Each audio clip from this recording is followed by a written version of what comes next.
আসসালামু আলাইকুম। জারণ বিজারণের আজকে আমাদের হচ্ছে 6 নম্বর ক্লাস। 6 নম্বর বিক্রিয়া হিসেবে আমি খুবই একটা পপুলার বিক্রিয়া রাখলাম, যেটা একটা প্রতিস্থাপন বিক্রিয়া। জিঙ্ক প্লাস কপার সালফেট, এটা বিক্রিয়া করে তৈরি করবে হচ্ছে জিঙ্ক সালফেট এবং কপার। তো আমাদের প্রথম কাজ হচ্ছে সবগুলোর জারণ মান দিয়ে দেওয়া, এবং এই বিক্রিয়ার জন্য আমাদের জাস্ট একটা জারণ মান জানলেই চলবে, সেটা হচ্ছে সালফেট। আমি এটা একটু এখানে লিখে রাখতেছি। সালফেট, সালফেটের জারণ মান আমরা জানি -2। সালফেটের জারণ মান আমরা জানি -2, খুবই পপুলার একটা যৌগমূলক এটা। তাহলে এখানে প্রথমে খেয়াল করো, জিঙ্ক। জিঙ্ক একটা মৌল নাকি যৌগ? একটা মৌল। তো একটা মৌলের ক্ষেত্রে আমরা জানি জারণ মান কত হবে? 0।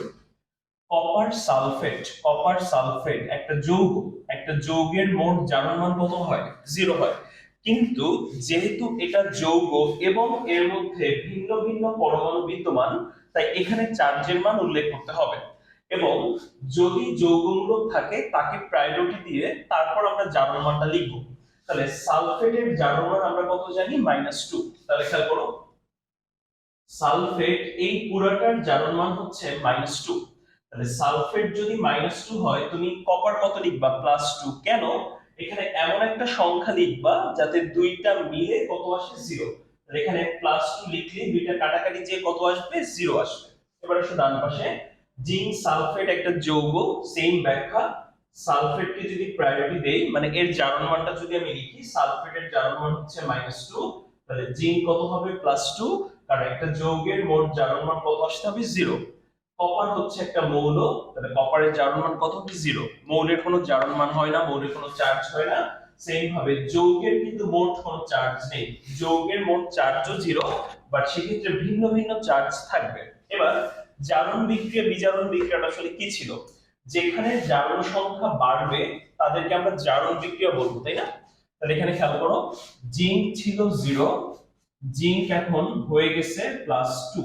তাহলে যেহেতু জারণ সংখ্যাটা বাড়লো, 0 থেকে +2 হয়ে গেল, তাহলে এই পার্টটাকে আমরা বলবো হচ্ছে জারণ বিক্রিয়া।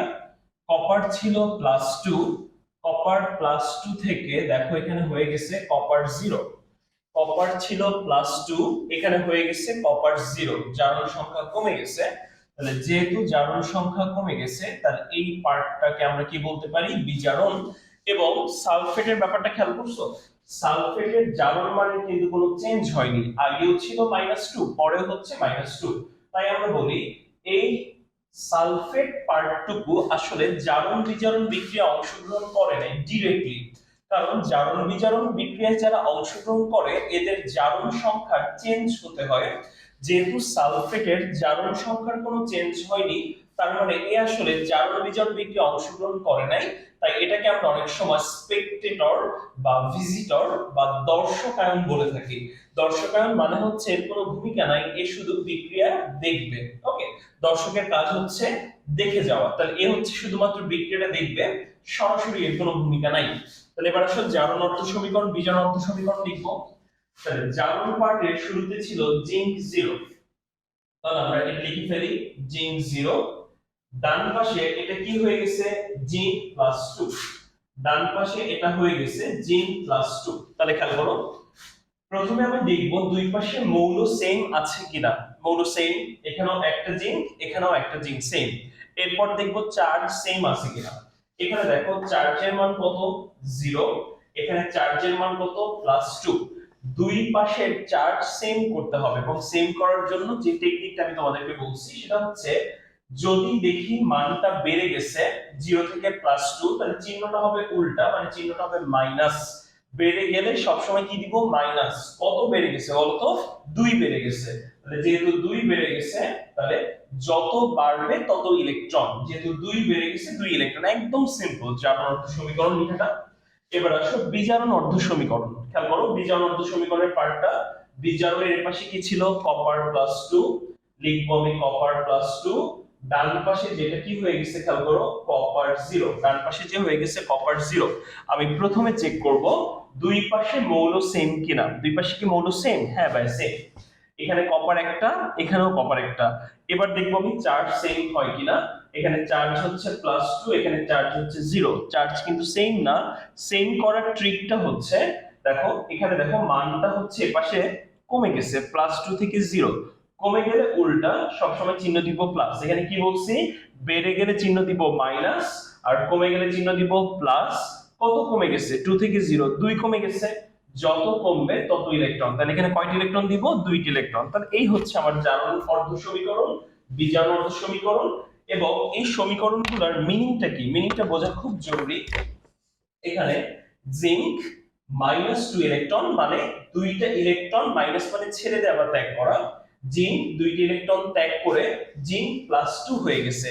আর যে ইলেকট্রন ত্যাগ করে তাকে সব সময় মাথায় রাখবো তাকে বিজারক বলে।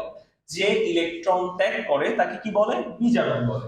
এবার এই লাইনটার মিনিংটা কি দেখো, কপার +2 দুইটা ইলেকট্রন গ্রহণ করছে, প্লাস মানে কি গ্রহণ করা। তাহলে কপার +2 দুইটা ইলেকট্রন গ্রহণ করে কপার 0 তে কনভার্ট হয়ে গেছে। যে ইলেকট্রন গ্রহণ করে তাকে সব সময় মাথায় রাখবো জারক বলা হয়। যে ইলেকট্রন ত্যাগ করে তাকে কি বলে, বিজারক। আর যে ইলেকট্রন গ্রহণ করে তাকে কি বলা হয়, জারক।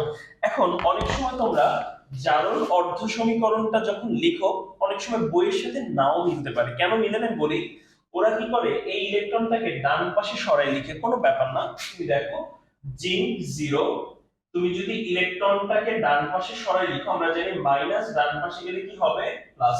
ওরা জাস্ট এই কাজটা করে। এভাবে লিখলে বুঝতে একটু সমস্যা হয়। এখানে যেমন একদম ক্লিয়ারলি বোঝা যাচ্ছে জিঙ্ক দুইটা ইলেকট্রন ছেড়ে জিঙ্ক +2 তে কনভার্ট হয়, বোঝার সুবিধার্থে এটাই হচ্ছে অ্যাপ্রোপ্রিয়েট। আশা করি বিক্রিয়াটা তোমরা বুঝতে পারছো।